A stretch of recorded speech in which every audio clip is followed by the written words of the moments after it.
So, ayan, ang dami nagtatanong kung masakit daw bang maraspa. So, sagutin ko kayo. So, nakita niyo yung video ko na kumakanta ako ng kapag ingit, pwedeng pumikit, lalo na yung gano'n. Yun, so, nilalagyan ako nun ng anesthesia. So, yung nakaganyan ako, hindi ko na alam yun. Simula nung tumigil ako sa pagkanta, hindi ko na alam yun. So, kita nyo naman hanggang dulo, di ako pumikit kasi hindi inggit. Cheers! So, anyway, after nun, hindi ko na alam yun. Wala na ako naramdaman. And, ang next ko na naaalala, tapos na. And ang naaalala ko, nung nag-video ako, nasa operating room pa ako nun, sabi ko agad dun sa nurse, sabi ko, kuya, sabi ko, ate, nasa na yung cellphone ko? Tapos, ayan, nag-tiktok agad ako. Then, hindi na rin ako nagpunta sa recovery room. Tapos, nagpalit na ako ng damit. Hiningi ko na agad yung damit ko, nagbanyo na ako. So, ayun, nagpalit na agad ako ng damit, yung color pink na suot ko. So, noon, wala akong nararamdaman, as in, walang masakit. And, nakanapkin lang din ako noon kasi wala naman siyang blood. Kumbaga, wala. Kasi nga siguro kaka-operation lang, ganyan. So, wala pa siya. Tapos, di naka-wheelchair ako noon. Tapos, nung nasa baba na ako, medyo kumirot ng konti yung puson ko. Tapos, parang yung feeling ko na nandiyo-jebs ako, ganun. Tapos sabi ko doon sa OB ko, sabi ko, Doc, CR lang ako. Pag CR ko, bago pa pala ako mag-CR, parang may bumulwak na 4 times na sobrang daming blood. So, noon, nagulat ako. Tapos pumunta ako sa CR. Pagtingin ko dun sa walang laman na napkin, punong-puno siya. Like, ang bigat sobra. So, nagulat ako kasi nga sobrang basta parang sunod-sunod na gano'n. Tapos, sumakit ng sobra yung puson ko na akala ko, nadjejebs ako. Sabi ko sa OB ko, wait lang, Dok, nadjejebs ako. Sabi ko gano'n. Eh, yun pala, hindi pala ako nadjejebs. Masakit lang pala talaga. Siguro dahil nawala na yung anesthesia. Pero, hindi daw kasi sa lahat gano'n. Sa akin lang ata, nasakto pa nga daw sa akin, sabi nga ni Dok. So, kaya nga kabang-kaba daw siya. Alam nyo ba, sobrang love ako ng Dok ko talaga. Sabi niya, hindi daw siya kumain kasi parang sacrifice daw niya yun for me na pag maging okay lang daw agad ako. Parang gano'n, nakakatawa.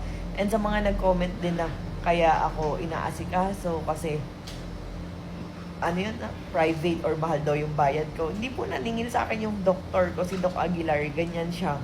As in, ultimo yung ultrasound ko, siya yung nagbabayad. Ultimo yung check-up ko, lagi lang yan libre. Tapos simula mga anak ako kay Natnat, Talia, Nathaniel, hanggang ngayon na niras pa ako. Wala siyang sinisingil sa akin. Sobrang for the love talaga. Kaya sobrang ramdam ko yung pagmamahal talaga din niya sa akin. Sobra as in. Wala akong masabi din sa doktor ko na yun. And sobra siyang care. As in, kahit hindi ako buntis, basta magchat-chat ako, Dok, BP ko ganito. Dok, ang sakit ng ulo ko. Dok, ano. Alam mo yung parang one call away lang talaga siya. Sobrang, kaya talagang kahit sabihin nyo na nasa Tagaytay na ako, Manila pa ito, hindi ko siya talaga mapagpalit sa kahit sino OB. Kahit pangarap kong manganak sa St. Luke's, gano'n. Kasi yung kapatid ko sa St. Luke's ba yun nanganak. So, may steak pa daw, may ganyan. So, hindi ko talaga siya mapagpalit kasi sabi ko, iba yung care ni Doc sa akin. Alam kong love niya ako. Alam kong may care siya sa akin at hindi niya ako pababayaan. So, ayun.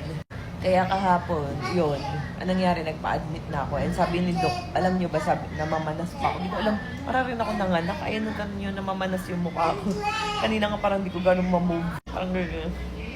Tapos ayun nga, sobrang pilipit, ang sakit ng tiyan ko noon, sobrang namimilipit ako. And hindi ako makaiyak kasi ayoko mag-alala yung mga magulang ko. Ayoko rin mag-alala si Nathan. So ayoko sila mag-alala. Tapos si Natnat, ang lakas ng trip, ang sakit ng puson ko noon. Sabi ba naman narinig ko din na ganyan ako, sabi ni Natnat, is she dead? Sabi, mapagkanuro. Kahit sobrang sakit ng puson ko. And alam nyo ba, sabi nung OB ko ni Doc Aguilar, sabi niya sa akin, alam daw niya na sobrang sakit na sakit ako kasi ang taas daw ng pain tolerance. Hindi daw ako basta-basta aaray or magpapa-admit. So, alam daw niya na masakit talaga. Which is true. Sobrang sakit. Hilab siya ng hilab and hanggang ma-confine na ako, ma-admit na ako, tinurukan na ako ng mga parang para sa pain. Tapos uminom na rin ako. Ganyan. Masakit pa rin siya. Nung nandun ako sa parang may video na kasama ko si Nathan, yung nakaupo siya, tapos nakahiga ako. Yun ay hindi po yun sa ER, hindi rin po yun sa, hindi rin dito yun sa room. So, doon yun sa ibaba, doon naka-CR lang ako. Naghiga na talaga ako, di ko na kaya. Tapos, ayun, agad ako ni Doc, inasikaso niya agad ako. Sobrang love ko rin siya. Ayun, lahat ng anak ko sa kanya. Tapos, ayun, ano nga ba yun? Ayun nga, sobrang sakit. Kaya nagpa-admit na ako. Sabi ko pa nga, Alam nyo ba, namimilipit ako sa banyo. Nung una, sobrang sakit na hindi siya natatanggal yung sakit, as in permanent lang siya. Tapos, nung nandito na ako sa, naka-admit na ako guys, yung sakit niya, nahilab naman, nawawala, nabalik, nawawala, nabalik. Ganun naman yung sakit niya.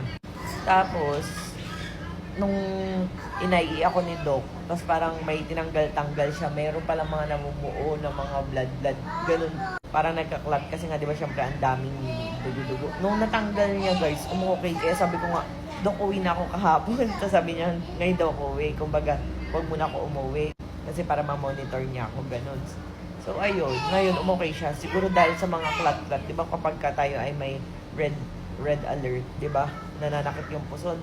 Eh ako kasi guys, hindi ako ganun. Kahit may red alert ako, hindi rin nasakit puson ko. Or dysmenorrhea ba tinatawag. Hindi ako nagkakaganon-ganon as in.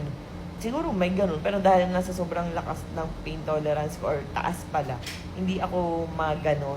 Yun. So, ayun, yun yung nangyari. Yung mismong procedure is walang sakit. Kasi nga sabi ko nga, pagtusok sa akin ng anesthesia, pagising ko, yun na yung naalala ko. So, walang pain. Nag-tiktok-tiktok pa nga ako noon. Ayan. Tapos, yun. Siguro wala naman talagang pain ang raspa. Kasi ngayon wala namang masakit eh. Wala namang masakit. Siguro lang talaga, kaya may naramdaman akong discomfort is because dahil lang sa yung mga buo-buo. Siguro ganun. Pero, kung hindi siguro ako nagkaganon, nakauwi na ako kahapon and okay naman siguro. Wala namang masakit. Kasi nga, ngayon yung normal na eh, di ba? Parang, yun. So, ngayon yung, kumbaga, second day. So, wala akong nararamdaman, walang pain, ganun. So, ayun.